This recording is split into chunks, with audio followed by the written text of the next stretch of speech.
We're sorry. You will be. You will be. On Tuesday, November 6, 2018, the day of the United States election, Jordan Peterson uploaded a video titled, "The Democrats, Apology and Promise." In this video, he mocked and criticized the Democratic Party and used video of an actual Democratic ad along with people hitting a car. He would remove this video later in the day.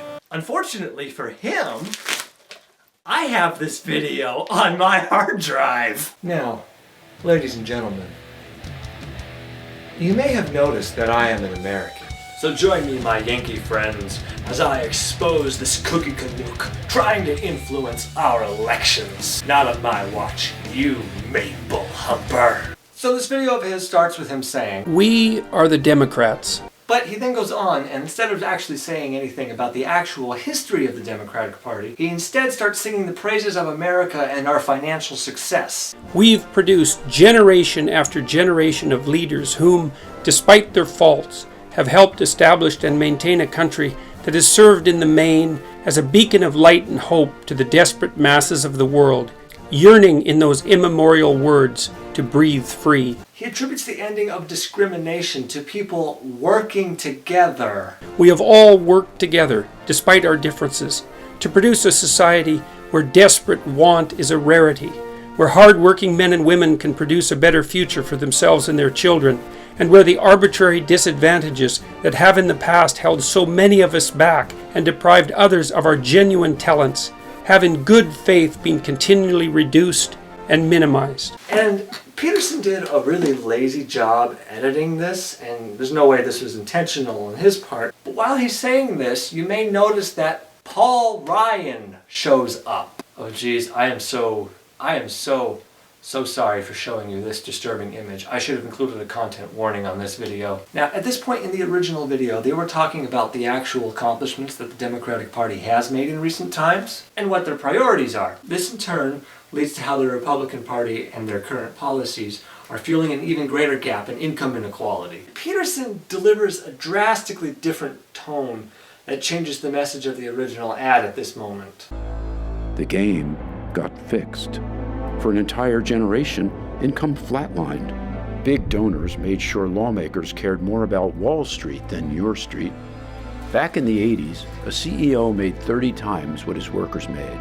Now they make 300 times. Nothing is perfect, and neither is our country. But we have built together a stable, secure, exciting, dynamic community, and can all, in consequence, look forward to an even better tomorrow. Clearly, Peterson, he doesn't care about any of that. But this is where he changes things up and edits something else into the video. But we, as Democrats, have faltered in our duty in recent years. We have allowed the discourse within our ranks to become increasingly dominated by a tiny, well-organized and disruptive minority who have insisted ever more stridently that our culture is a tyrannical, destructive patriarchy. He added a video of a protest that had people banging on a car. And we have abandoned our invaluable commitment. And he went on and on about how the Democratic Party has been taken over, let me guess, postmodern neo-Marxists. The implication here, of course, is that the people who are hitting the car are the officials of the Democratic Party. These are the people who have taken it over, as he says. Now, I know, he didn't say that. But if you don't think that's what he meant to imply, why did he put it in the video? Leave a comment below. Clearly he doesn't know anything about the actual Democratic Party. I don't know any of these people hitting the car. These people weren't on my ballot. These people aren't my friends. I can't tell you anything about them. And that doesn't really matter. Peterson doesn't care about any of that. And that we are not sovereign, responsible, individual citizens, capable of negotiating a shared and prosperous peace, but oppressive or oppressed minority group members, defined above all by our sex, race, ethnicity, and sexual preference. Peterson put this here so you would associate the Democratic Party with all these minority groups he just mentioned with people hitting on the car. Yeah, all three of them. They're all the same in his mind. They're all the same in his mind. And he puts them all together like that. So you'd associate them that way. But he didn't say that. He didn't say they're the same thing. Why are you misrepresenting him, Mr. Attack? Hey, remember the last time you got involved in politics and made a big stink about something?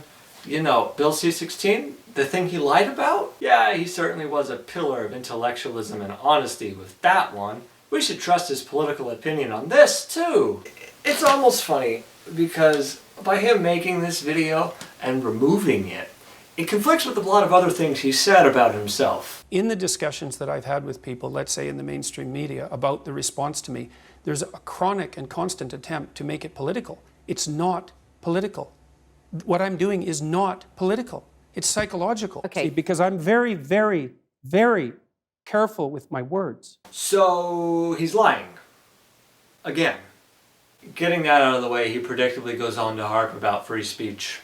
We have failed as well to oppose the profoundly anti-American claim that free speech is merely the means by which the powerful protect their interests.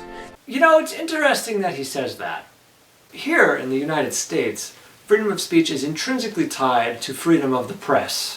And just recently, this happened. That's Mr. enough. President, I was That's going enough. to ask one of the other folks. That's have had, enough. Pardon me, ma'am. Mr. Excuse President, me. That's enough. Mr. President, I had one. Now, Trump can't handle being asked a tough question. Are you, That's enough. Put down the mic. Mr. President, are you worried about indictments coming down in this investigation?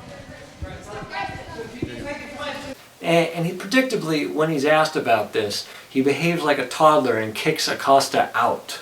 When you report fake news, which CNN does a lot, you are the enemy of the people. Go ahead. You gonna say anything about that, Peterson? There's nothing on your Twitter, although here you are defending Tucker Carlson from people expressing their right to freedom of speech. Hey, remember that time when you said Prime Minister Justin Trudeau is like Peter Pan because he refuses to grow up? When I look at Trudeau, there's a couple of things that I see. I see someone who hasn't grown up. So he's Peter Pan. You gonna speak up about this toddler's outburst? Sit down. No? I didn't call you. I didn't call you. I didn't call you. Nothing?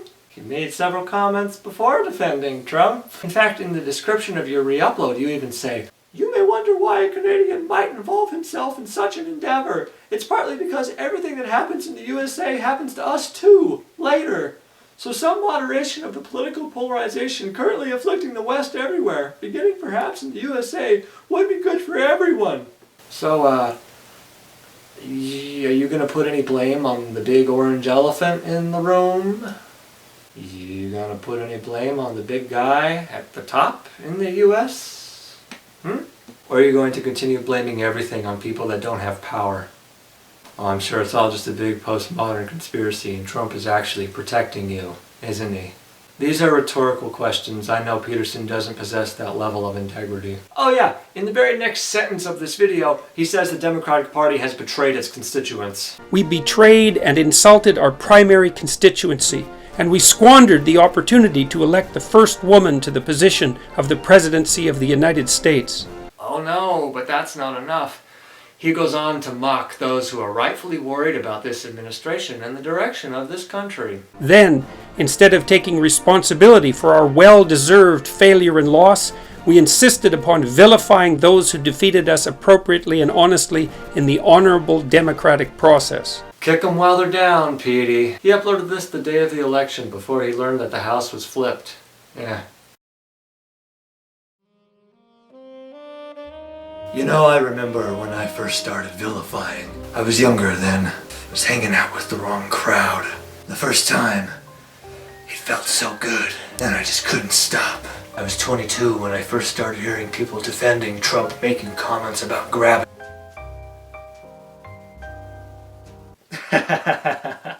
Okay. Oh, but I guess that's my fault. I'm the divisive one. Oh, and also, Those who defeated us appropriately and honestly in the honorable democratic process. which candidate won the most votes again? For the last few elections? Oh, that's right. Not the one you like. We promised to draw divisions between the key and time-honored principles that unite us all and the divisive identity politics that is threatening to reduce us to an ignoble, squabbling, and dangerously polarized tribalism. Have you ever noticed that this identity politics only ever starts getting thrown around when minorities start organizing? We hope you'll forgive us. Oh, don't worry. I will forgive them once they start embracing some proper socialist policies. You know, like the healthcare you enjoy in Canada. You deceitful sack of moose shit! Long may our great country prosper. You have been spending far too much time with wannabe Spock. And I think that just about covers it. You can find the re-uploaded version in the description below. I will also give a link to a mirror of the original version, but I cannot guarantee it will be up forever. You know, Petey, it's fine to make content that you're not proud of. Everyone's done it. That's the nature of the beast that is online content creation. But this is the internet. Once it's here, it never goes away. This is especially true when you have over 1 million subscribers and are heavily involved in politics and controversy. Trying to run away from it will not help you. It will only make things worse. Maybe you should try being more careful with what you say.